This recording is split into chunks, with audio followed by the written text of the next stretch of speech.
Have you ever thought about how a single, split-second decision, a momentary lapse in judgment, could actually make you a felon?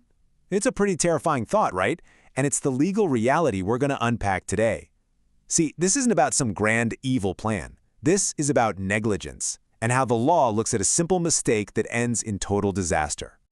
Look, we all get distracted. We all misjudge things from time to time. But where is that line? At what point does a common human error cross over into something criminal? That is the big question we're tackling. And to find the answer, we're going to follow a story that, honestly, could happen to any one of us. So just imagine this. You're sitting at a red light. It's a completely ordinary day, nothing special about it. You're probably thinking about work or what's for dinner, and then the light flicks to green. The universal signal, right? Time to go. Your foot starts to move to the accelerator. And right at that moment, you feel it. That little vibration in your pocket. Or maybe you hear it from the center console, a buzz, a notification. It's probably nothing, But that curiosity, it's like a reflex. You just think, I'll just take a quick glance. What could possibly be the harm? But in that one single second your eyes are off the road, the entire world changes. Maybe a pedestrian steps into the crosswalk, or the car in front of you slams on its brakes. You don't see it. And the sound is just this violent, awful metallic roar.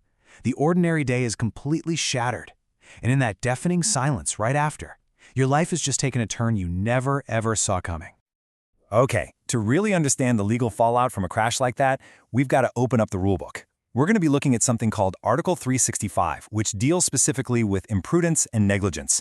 Think of this as the legal machine that now kicks into gear to process that single, terrible moment. The law makes this huge distinction between someone who actually plans to hurt someone and someone who does it by accident. It's pretty obvious, right? If our driver intentionally hit that pedestrian, well, that's a clear-cut felony. But Article 365 carves out this special category for when you didn't mean for it to happen, but your carelessness led to the exact same terrible outcome. It literally sets up a whole different set of penalties just for that situation. But here's the thing. The law doesn't just lump all carelessness together. Nope, it creates two very distinct categories, reckless and simple imprudence. And let me tell you, the difference between these two is absolutely everything. It can be the difference between getting probation and spending years behind bars. And it all comes down to phrases like inexcusable lack of precaution versus a situation where the damage is not immediate. So let's break this down. Think of reckless imprudence like this. You're juggling flaming torches inside a library. Do you really need a sign telling you that's a bad idea? Of course not. The danger is immediate, it's obvious, and it is severe. The source material calls this an inexcusable lack of precaution. You are fully 100% aware of the potential for catastrophic harm, but you go ahead and do it anyway. It's basically a conscious indifference to a clear and present danger. Now, let's contrast that with simple imprudence. This is more like forgetting to shovel a snowy sidewalk in front of your house. Is there a potential danger there? Yeah, for sure. Someone could slip and fall. But is that danger as glaringly obvious and immediate as juggling fire inside a library? Not at all. The source says this is where the danger is not clearly manifest. It's a failure to be diligent, sure, but it doesn't involve consciously ignoring a severe, obvious risk staring you right in the face. Okay, so now we have our legal framework. We've got the two paths this case could go down, reckless or simple. So let's put on our investigator hats for a minute. We are going to build a case file, piece by piece, on our driver from the crash scene. And we're going to follow the exact steps the law requires to figure out their fate. And here's our roadmap. It's a 5-step process that gets to the bottom of any case involving negligence. First, we have to identify the act. Then, the offender. After that, the mental state. Then we look at the circumstances. And finally, the harm. Each step builds on the last one, but trust me, one of these steps holds the absolute key to the whole thing. First up, the act. In all the fancy legal terms, they call this actus reus, the guilty act. Now, this isn't about what somebody was thinking. It's much simpler than that. It's just what physically happened. What was the action, or even the failure to act, that set this whole chain of events in motion? So applying this to our case file is pretty straightforward. The actus reus actually has two parts here. First, there's the physical action of taking their eyes off the road to look at their phone. And second, there's the physical inaction of failing to hit the brakes in time. Together, those make up the physical act that caused the collision. So, step 1, check. Next up, the law asks, okay, who is the offender? We have the guilty act, but who was in control of the vehicle? Whose actions actually led to the crash? I know it sounds super obvious, but it's a critical piece of the legal puzzle that has to be formally established. Now, the source material gives us a specific checklist here, and 2 points just leap right off the page for our case. An offender is someone who violates traffic laws causing harm. Well, by being distracted, our driver almost certainly did that.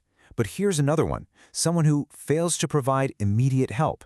We're going to come back to that one, but for now, it's crystal clear. Our driver is the offender. Step 2, check.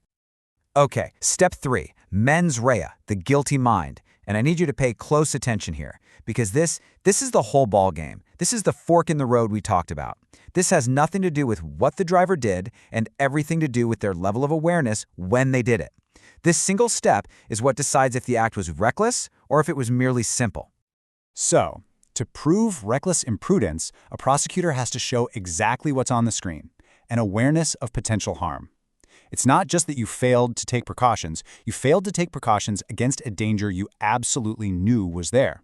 You saw the library, you were holding the flaming torches, and you understood the risk. And this is the huge legal problem for our driver. I mean, honestly, who today can credibly stand up and say they aren't aware of the dangers of using a phone while driving? We see the ads, we hear the warnings, it's everywhere. That awareness of potential harm is basically universal. So, choosing to look at the phone anyway, that becomes a textbook, inexcusable lack of precaution. All the evidence for the driver's mental state is pointing overwhelmingly toward reckless imprudence. But the analysis doesn't end there. Just when you think the situation is bad, believe it or not, it can actually get worse. The law also looks at other factors surrounding the event that can crank up the severity.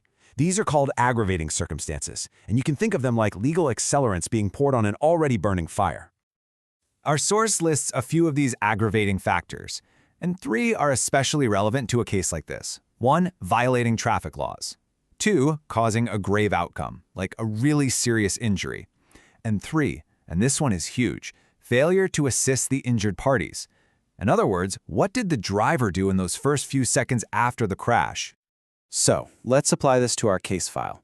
Let's say our driver blew through the green light just as it was turning yellow, so they violated a traffic law, and the person they hit was grievously injured. That's 2 aggravating factors right there. But now imagine that in the shock of the crash, our driver just sat in the car frozen for a full minute before getting out to help. That failure to lend immediate assistance, that's a 3rd very serious aggravating factor. The legal case against him is just getting heavier and heavier by the second.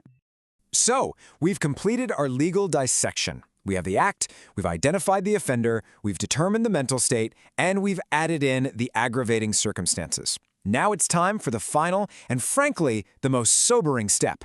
We take all of this analysis and we plug it into the law's penalty calculator to see what the real-world consequence actually is.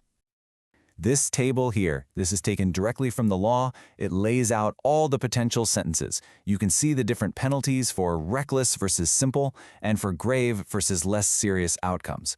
So let's find the line that applies to our driver.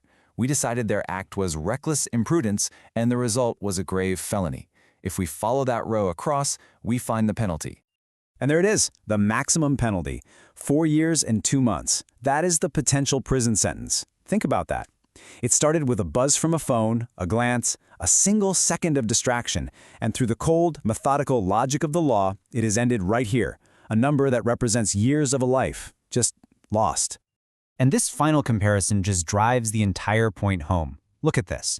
On the left, our driver's penalty for reckless imprudence, up to 4 years and 2 months. Now look at the right. That's the penalty for the exact same outcome, a grave injury, but if it were caused by simple imprudence, just 6 months. That is the absolutely staggering power of mens rea, of the guilty mind. The difference between ignoring a danger you knew about versus just failing to spot a hidden one is literally years in prison. So at the end of all this, we're left with a pretty profound question. Every single day, we all make these little calculations. We all take small risks, and 99% of the time, nothing happens. But after breaking down the law like this, the question isn't just, is this risky? The real question is, do I have an awareness of potential harm? Because understanding that distinction, that is what separates a simple, everyday mistake from the kind of crime you never, ever meant to commit.